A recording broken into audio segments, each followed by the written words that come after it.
남자가 뭘 해도 대단하다 이게 아니라 우리 집 수준에 못 미쳐. 내가 집까지 해줬는데 우리 딸 고생시키려고?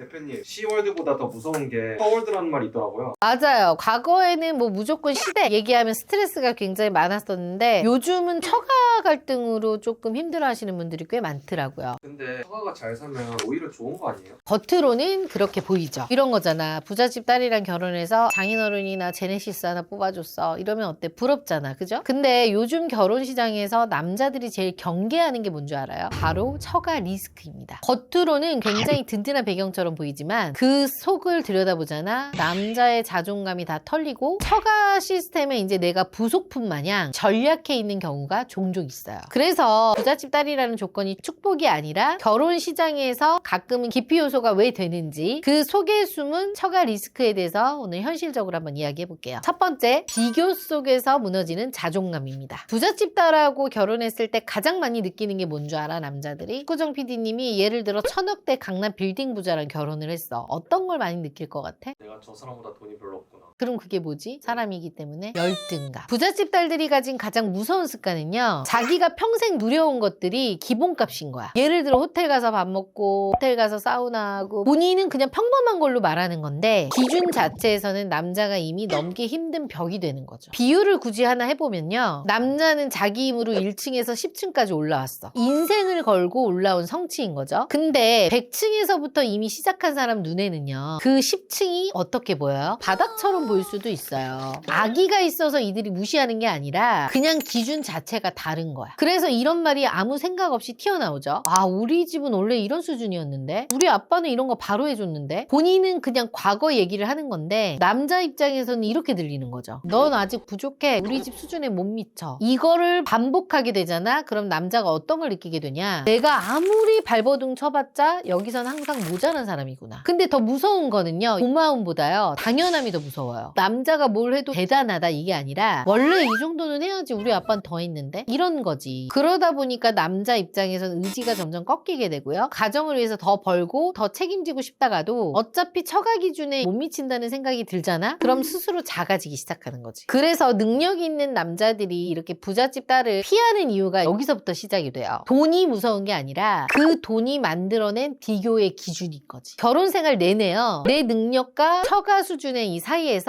끊임없이 비교를 받게 되는 거야. 그 압박을 알기 때문에 겉으로는 화려해 보여도 배경을 보고도 뒤로 물러나는 남자들이 있습니다. 두 번째입니다. 호의로 시작된 통제입니다. 부잣집 딸이랑 결혼하면 가장 많이 듣는 말이 있죠. 우리 압구정 PD님 아는 형이 되게 부잣집 딸하고 결혼했다고 했잖아. 무슨 말을 제일 많이 해요? 보고서 진짜 장인어른이 사줬다며. 이런 팔자 폈다.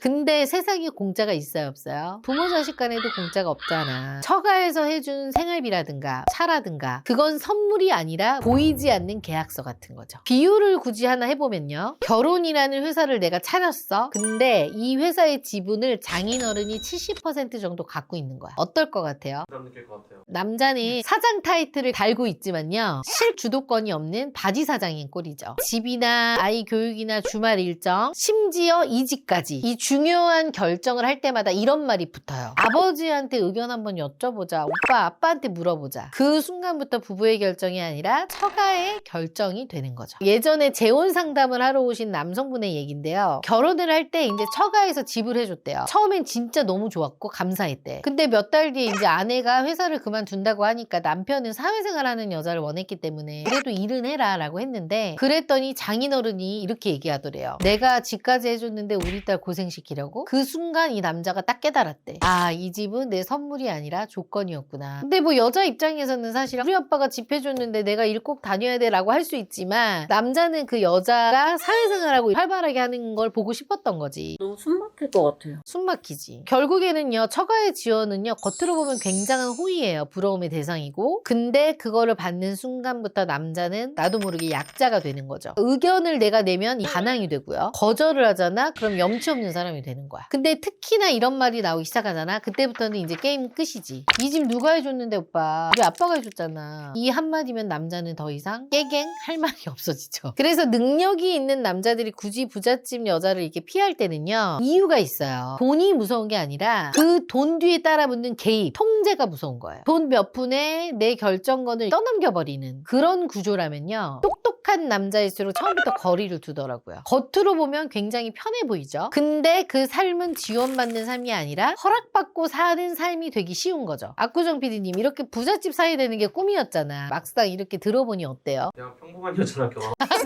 세 번째입니다. 부모 그늘이 만든 정서적 미성숙입니다. 처가 리스크의 진짜 핵심은요, 집도 아니고요, 돈도 아니야. 바로 그 여자 자체의 정서적 자생력입니다. 부잣집 딸들은 다 그런 건 아니지만 평생을요, 부모가 모든 거를 다 해주고 막아주는 그런 환경에서 자랐어. 돈 문제, 집 문제, 뭐 인간관계까지 뭔가 터지면 부모님이 알아서 나서서 해결을 해주죠. 편하게 살 수 있죠. 대신에 스스로 버티고 견디는 힘이 부족할 수 있어요. 진짜 부잣집 딸하고 저하고 놔두면 누가 더 생존력이 강하겠어요? 대표님.